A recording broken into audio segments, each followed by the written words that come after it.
আসসালামু আলাইকুম রহমতুল্লাহ। কফিল বা কোম্পানি আপনাকে ফাইনাল এক্সিট দিয়েছিল।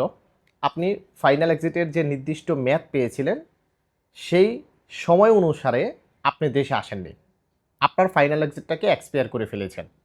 এখন আপনি এই মুহূর্তে ফাইনাল এক্সিটের উপরে আবার যদি নতুন করে ফাইনাল এক্সিট লাগাইতে চান, তাহলে সেটা লাগাইতে পারবেন কিনা বা কতদিন সময় লাগতে পারে, এবং এইভাবে ফাইনাল এক্সিট লাগিয়ে আপনি যদি দেশে আসেন, তাহলে নতুন করে নতুন ভিসায় আবার সৌদি আরবে আসতে পারবেন কিনা, এ বিষয়ে অনেকেই প্রশ্ন করতেছেন। আজকের ভিডিওতে সংক্ষেপে এই বিষয়ে তথ্য দিব।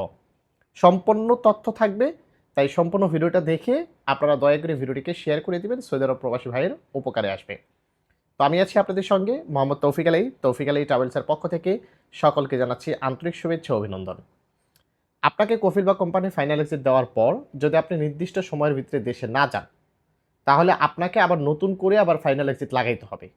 তো নতুন করে ফাইনাল এক্সিট লাগানো 1 থেকে 2 দিন বা সর্বোচ্চ 3 দিনের ভিতরেই সম্ভব। তবে এটা আপনি নিজে নিজে পারবেন না। এটা অবশ্যই কোনো না কোনো সংস্থার মাধ্যমে বা কোনো না কোনো এজেন্সির মাধ্যমে আপনাকে এই কাজটি করতে হবে। আপনি যদি নিজে নিজে এই কাজটি করতে চান, তাহলে সময় লাগবে, আপনাকে দৌড়াদৌড়ি করতে হবে, আবার আপনার জরিমানাও লাগবে। আর আপনার এই জরিমানা বা আপনার সময়, আপনাকে হয়রানির শিকার হতে হবে না। এই সকল ঝামেলা ব্যতীত যদি আপনি কোনো একটা এজেন্সিকে এই কাজটা জমা দেন, তাহলে তারা সহজেই কিন্তু 1 থেকে 3 দিনের ভিতরে আপনার এই কাজটি করে দিবে। প্রশ্ন নাম্বার 2, যদি আপনি এই রি-এক্সিট করে দেশে আসেন, অর্থাৎ ফাইনাল এক্সিট ছিল, নতুন করে আবার ফাইনাল এক্সিট লাগাইছেন। এভাবে যদি আপনি দেশে আসেন, আপনি নতুন ভিসায় সৌদি আরবে যেতে পারবেন কিনা? এটার এক কথায় যদি অ্যান্সার দেই, আপনি সৌদি আরবে নতুন ভিসায় যেতে পারবেন না। অনেকেই প্রশ্ন করতে পারেন যে ভাই, কয় বছরের জন্য আমাকে নিষেধ করবে? এটা নির্দিষ্ট করে বলা যাবে না। তবে সর্বনিম্ন 3 থেকে সর্বোচ্চ আজীবন পর্যন্ত আপনি ব্যান্ড হয়ে যেতে পারেন। তো এটার জন্য আপনাকে 3 বছর অন্তর অন্তর আপনাকে এয়ারপোর্ট পেইন্ট তুলতে হবে। 3 বছর পর আপনি একটা এয়ারপোর্ট পেইন্ট তুলবেন।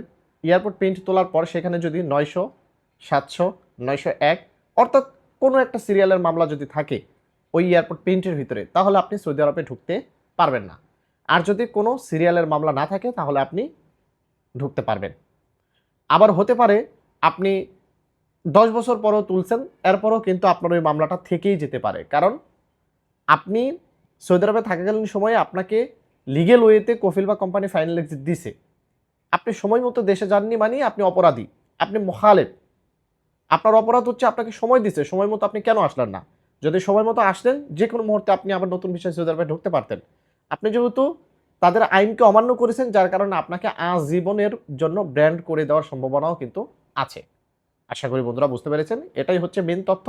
যদি ভিডিওটি ভালো লেগে থাকে, অবশ্যই ভিডিওটিকে শেয়ার করে দিবেন।